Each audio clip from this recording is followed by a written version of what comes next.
जिला के पूर्व सांसद आनंद राव अड़सुल ने चुनावों के नतीजों के बाद पहली बार सामने आकर सार्वजनिक तौर पर अपनी पराजय को स्वीकार करते हुए कहा कि इन विपरीत परिस्थितियों में भी जिस तरह से पार्टी, शहर की जनता व कार्यकर्ताओं ने उनका साथ दिया, उसके लिए वह आभार प्रकट करते हैं।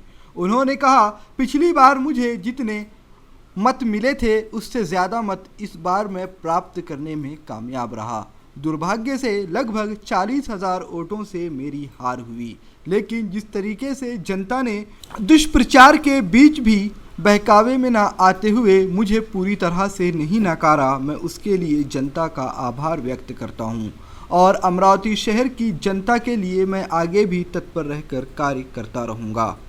यह बात गलत है कि चुनाव के नतीजे आते ही मैंने अमरावती ज़िला छोड़ दिया था, बल्कि कुछ परिस्थितियां ऐसी निर्माण हो चुकी थी कि मुझे मुंबई जाना पड़ा, लेकिन मैं एक बार फिर से अपनी जनता के बीच आ चुका हूं और अपनी जनता से हमेशा जुड़ा रहूंगा। 23 मे 2021 लोकसभेचे निकाल जाहीर झाले आणि ज्या निकालामध्ये मला जवळपास 37,000 मतांनी पराभव झालेला आहे आणि लोकशाहीमध्ये या गोष्टी आपल्याला, कारण जनतेने केलेलं मतदान आहे, त्यामुळे जनतेचा कौल आपल्याला स्वीकारावा लागतो। त्या पद्धतीने मी स्वतः स्वीकारलेला आहे। दुसऱ्या बाजूला त्याच दिवशी मी थांबून खऱ्या अर्थाने लोकांचे आभार व्यक्त करणं गरजेचं होतं, केवळ पेपरवर न जाता। परंतु अशाच प्रकारची अडचण निर्माण झाली होती। मी निवडून आलो किंवा पराजित झालो तरी मला तिथं जाणं गरजेचं होतं। रात्रीच्या प्लेननी मला जावं लागलं आणि जनतेचे प्रत्यक्ष येऊन आभार मानण्याचे किंवा आपले मीडियावाल्यांचे आभार मानण्याचे मला उशीर झाला, त्याबद्दल मी दिलगिरी व्यक्त करतो। आजचा उद्देश एवढ्यापुरताच आहे, या ठिकाणी येऊन जनतेचे मनापासून पुन्हा एकदा आभार मानणं, कारण मागच्या तुलनेमध्ये 4,69,000 मतांच्या ऐवजी 4,75,000 म्हणजे थोडी वाढच झालेली आहे। हे जनतेने पूर्णपणे आपल्याला नाकारलेलं नाही आणि म्हणून अशा जनतेचे आभार व्यक्त करणं हे मी माझं कर्तव्य समजतो। त्या व्यतिरिक्त येणाऱ्या निवडणुकीच्या दृष्टिकोनातून ही भावना जनतेची होता कामा नये किंवा त्या पुढल्याला दुजोरा लोकांच्या मिळता कामा नये।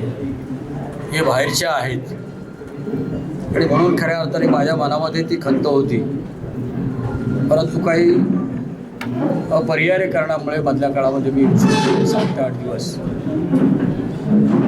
किंवा शपथविधीच्या दिवशी सुद्धा मला जाणं गरजेचं असताना मला जाता आलं नाही, परंतु आज मात्र मी या ठिकाणी पोहोचलो आहे आणि ते केवळ जनतेचे आभार व्यक्त करण्यासाठी।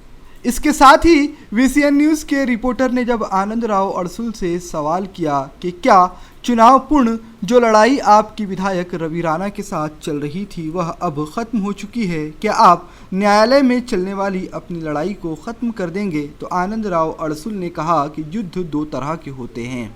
चुनावी मैदान का युद्ध तो समाप्त हो चुका है, लेकिन न्यायालय की प्रक्रिया चलती रहेगी और उम्मीद है उसमें नतीजा अपेक्षाकृत ही आएगा। लड़ाई 2 तरीके की होती है। युद्ध भूमि की लड़ाई होती है तो अलग होती है, और कानूनी होती है वो अलग होती है। तो कानूनी लड़ाई में अगर तथ्य है तो लड़ाई वो जारी रखना जरूरी है, वो बंद करने का किधर सवाल पैदा होता है। सामने वाले को अच्छा लगना चाहिए, इसलिए देखो हम 5 दफ़ा चूर के आने के बाद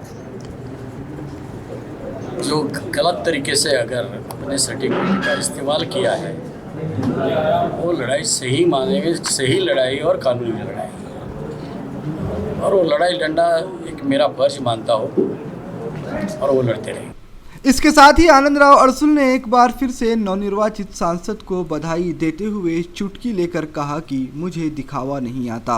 दरअसल आनंदराव अडसुल ने नवनीत राणा के उस बयान पर प्रतिक्रिया दी जिसमें उन्होंने कहा था कि मैं आनंदराव अडसुल का आशीर्वाद जरूर लूंगी। उन्होंने कहा कि अगर सच्चे मन से कोई कार्य करना हो तो उसमें कोई बुराई नहीं है, लेकिन मन में कपट, जुबान पे कुछ और, इस तरह की चीज़ें मुझे नहीं आती। अगर नवनीत राणा सच्चे दिल से आशीर्वाद लेना चाहती है तो मैं भी प्रयास ज़रूर करूँगा। लेकिन बात है कि अगर नाराज़ी शिव सैनिक की होती, कुछ लोगों की जो प्रतिक्रिया देते हैं, अगर किसी का पद दुर्भाग्य से निकल गया जो हमने छीना नहीं है, उनको ये लगता है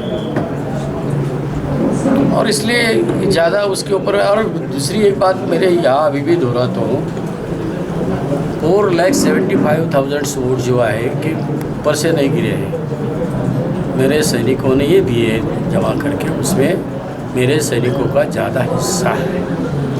तो नाराज़गी का सवाल किधर पैदा होता है? बहुत बड़ा अंतर होना चाहिए था जी। इससे अर्थ निकलना चाहिए कि सैनिकों की अगर नाराज़गी होती तो कम वोटों से हम नहीं हार जाते। कुछ पदाधिकारी होते हैं, पदाधिकारी या कोई ऐसे लोग होते हैं, उनकी प्रतिक्रिया आती है। इसके साथ ही आनंदराव अडसुल ने कहा कि जिन लोगों ने चुनाव में गलत किया है वह सामने आ चुका है, मुझे किसी का नाम लेने की ज़रूरत नहीं है। उन्होंने बाला साहेब ठाकरे की एक कहावत को दोहराते हुए कहा कि पानी में की गई गंदगी सामने ही आती है। उन्होंने कहा किसने साथ दिया है किसने नहीं यह तो जग जाहिर है, लेकिन इतना ज़रूर है कि शहर की जनता का विश्वास अब भी मुझसे जुड़ा हुआ है। साधी गोष्ट आहे, जी प्रमुख मंडळी जर काय व्यवहाराच्या कुणाबरोबर गोष्टी करत असतील, त्या गोष्टी व्हायरल झाल्या असतील तर पहिल्यांदा व्हायरल या गोष्टीला काय अर्थ आहे की नाही एवढं तरी सांगा मला।